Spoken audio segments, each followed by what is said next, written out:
Recently, the internet has seemed very upset with a certain individual that I have been upset with for a very long time, James Corden. And before I get into anything, I know that some people might be a little confused by this information, said no one ever. Oh! Whether you've seen him on TV or in a furry dance competition, I think we can all agree that there's something off here. This all started back in 2015 when he took over The Late Late Show with Craig Ferguson, thereby naming it The Late Late Show with James Corden. Now you may be wondering, how do you go from a personality like Craig Ferguson to James Corden? Well, after Craig Ferguson left The Late Late Show, Bill Carter, a media analyst over at CNN, was quoted as saying, "I was asked frequently about who might replace him. I felt a certain confidence in saying CBS would surely pursue a talented woman to host because that was such a screaming deficiency in late night history." Well, that didn't happen, but I highly agree with that sentiment. There's a plethora of talented women across the world who have never gotten a chance to show what they're capable of in the industry. But somehow, someone out there decided,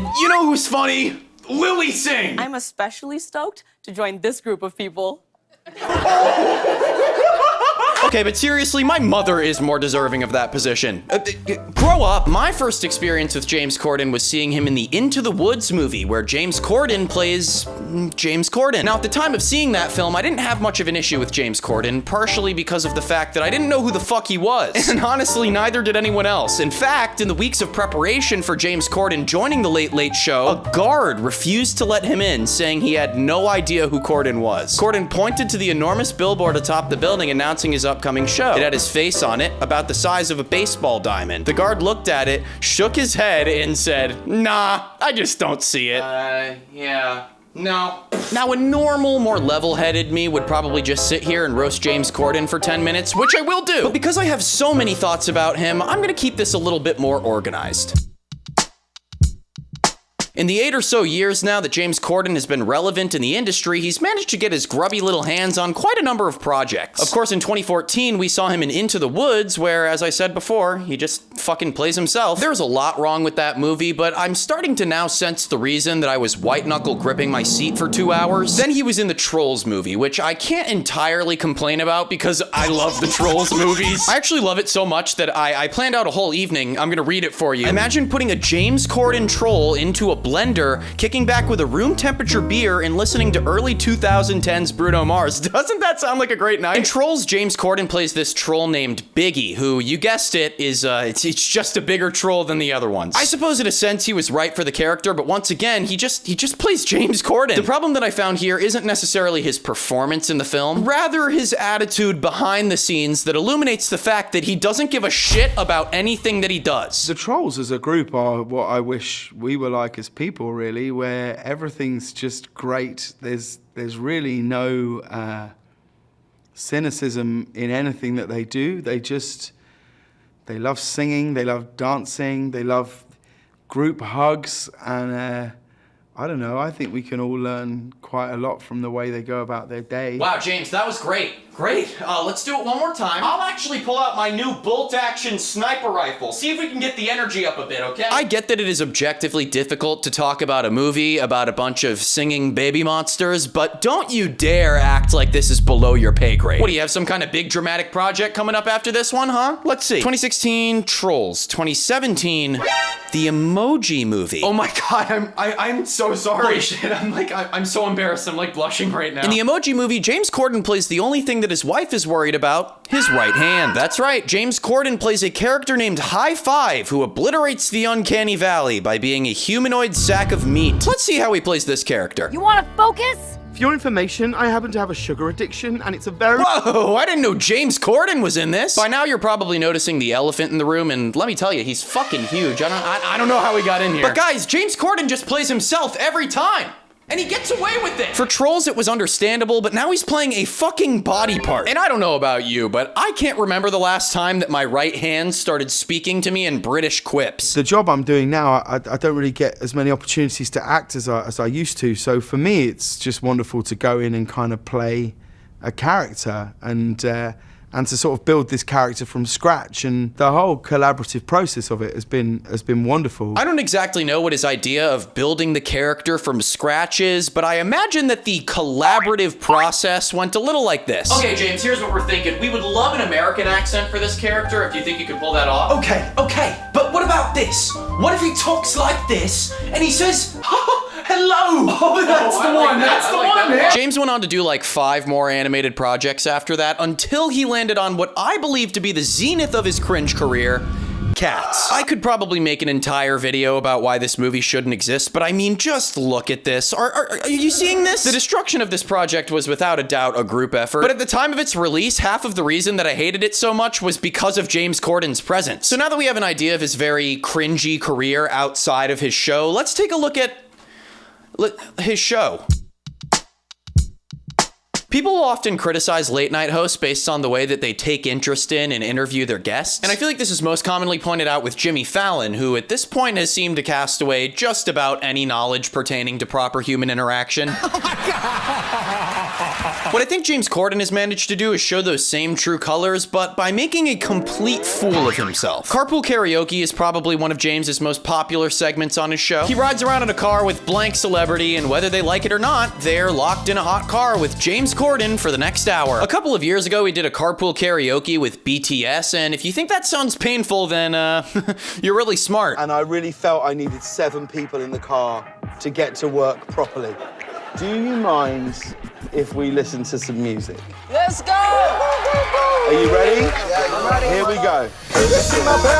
Oh my God, spare me. Spare me, please. If you asked me to come up with the least relatable situation of all time, it would be this. I choose this one. Now, personally, I don't know much about BTS, but I can assure you that neither does James Corden. Understandably, there must be a lot of effort and research that's put in on James's part in terms of, you know, organizing something like this. But when you watch the same thing over and over again, it tends to lose its authenticity. It can be argued that they were actually having a lot of fun while shooting this, but separating this situation from James Corden's true beliefs is important to understanding how he functions as a celebrity. A while later on his show, he talked about BTS making a visit to New York, and he had some very interesting things to say. The United Nations General Assembly kicked off this morning in New York City, and it started with some pretty unusual visitors. Lots of people saying, why are BTS? The world leaders have no choice but to take BTS seriously. At the end of the day, BTS has one of the largest armies on planet Earth. Historic moment. It actually marks the first time 15-year-old girls everywhere found themselves wishing that they were Secretary General Antonio Guterres. Okay, is BTS aware that their audience is on the younger side? Probably. Was the joke considerably light? Sure. But what I can't seem to get over is how strangely demeaning it is to do something like this. Other than describing them as unusual visitors, which just, it just feels really bad. He frames their success in a way that makes it seem like we as a society just have to get used to them. Lots of people saying, why are BTS? The world leaders have no choice but to take BTS seriously. This sounds like anyone over the age of 40 talking about pronouns over a glass of red wine. While the joke is clearly made in good fun, it sort of still devalues the artist's work and dedication to their fan base. And at the end of the day, I think it's just very uncool to platform a group of artists on your nationally televised program as if you guzzle the ground that they walk on, and then months later smugly poke at them as if you weren't just dancing around with them in a packed Chevy Tahoe. In a nutshell, no matter how high up you are in the entertainment industry, you will never have the right to devalue an area of work that you have no experience in. Well, you're probably thinking, Andy, that's what you do literally all the time. But I'm a 22-year-old YouTuber who talks about superpowered priests, not a 44-year-old nationally televised star pissing on one of the biggest musical groups in the world. I want to go into the final section of this video, jumping off of those ideas, but first, I want to draw your attention to the end of the BTS Carpool Karaoke. One thing I cannot stand is when James Corden gets excited. He is overwhelmingly cheeky and has way too good of a time. I know this sounds like me hating on him, and I am, but there are demons deep within this soul that will never deserve happiness. It's important to know that James Corden's attitude is nothing new. In fact, before his mainstream fame, he was called out by Sir Patrick Stewart at an award show for being disrespectful. When the presenters are up here and when the recipients are receiving their awards, don't stand at the back of the stage with your hands in your pockets, looking around as though you wished you were anywhere but here. Oh, you couldn't be more wrong, sir. No, you couldn't be more wrong, sir. I was just back here whacking it in me pocket. I think that while it was a little harsh to do this in front of an audience, Patrick Stewart was very composed in the way that he delivered it. But James Corden's response to this? Oh, genuinely. And if it looked like that, I'm so sorry. But when you come up and present an award, just get on with it. There we go. Oh, fuck, man, fuck. Now, luckily, the audience seemed to receive this playoff well, but in reality, it's very, very sad. What Patrick Stewart was getting at was very important because no matter what type of air or personality you try to put on for the public, body language and even simple patterns of speech can give everything away. I think the reason that James has been able to get away with situations like this and the BTS situation is because he's so angeringly subtle. You know, he's like that kid in the back of the class who won't stop clicking his pen, and when you ask him to stop clicking his pen, he just...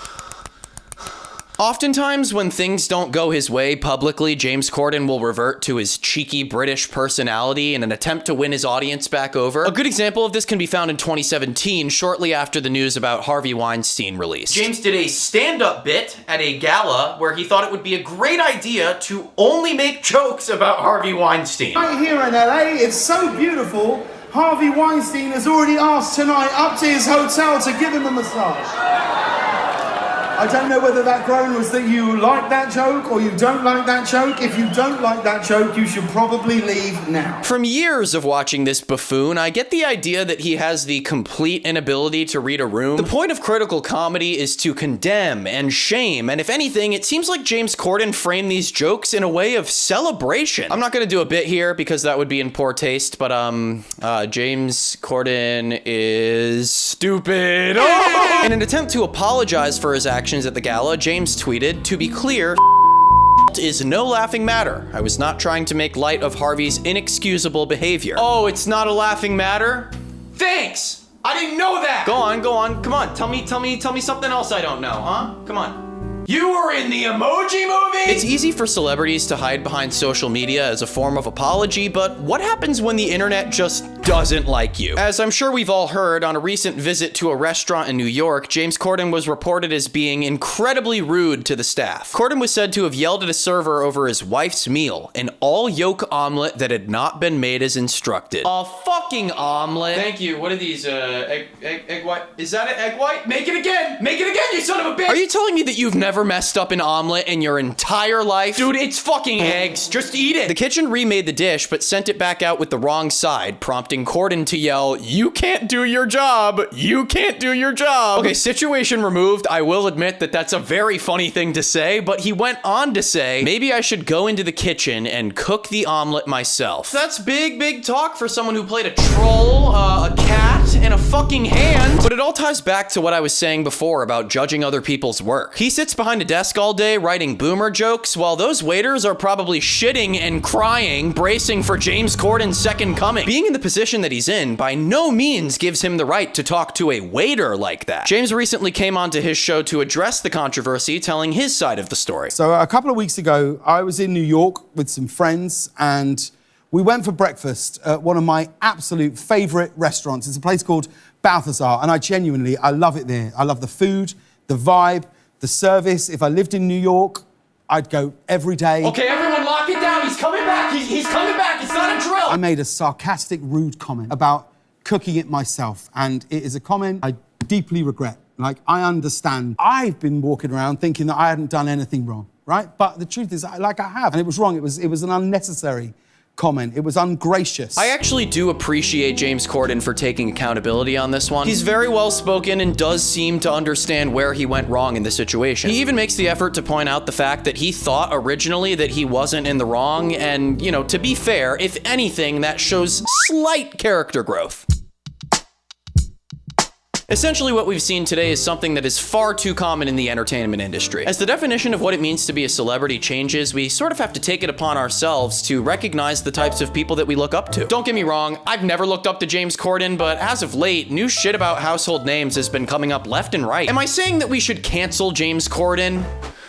No. But I certainly think that it's time to stop universally glorifying people who, when you take a closer look at them, have nothing more to offer than you or I. So did you like it? Huh? Did you like Analytical Andy? I had a really good time putting this video together. It was something that I wanted to do for a long time, and I hope that I can start to make more stuff like this. Because you know what? I'm kind of smart. Honestly, I'm smart. I'm the smartest person I know. So remember, when you leave this video, to please give me a kiss and a like and a subscribe and a comment, and you tell me what else you want to see. You tell me now. You tell me. I love you guys. That was actually really cool to do, and it really did make me feel like smart for doing something like that. So that's all I have for you today, but until next time, I think we should pronounce it James Corden.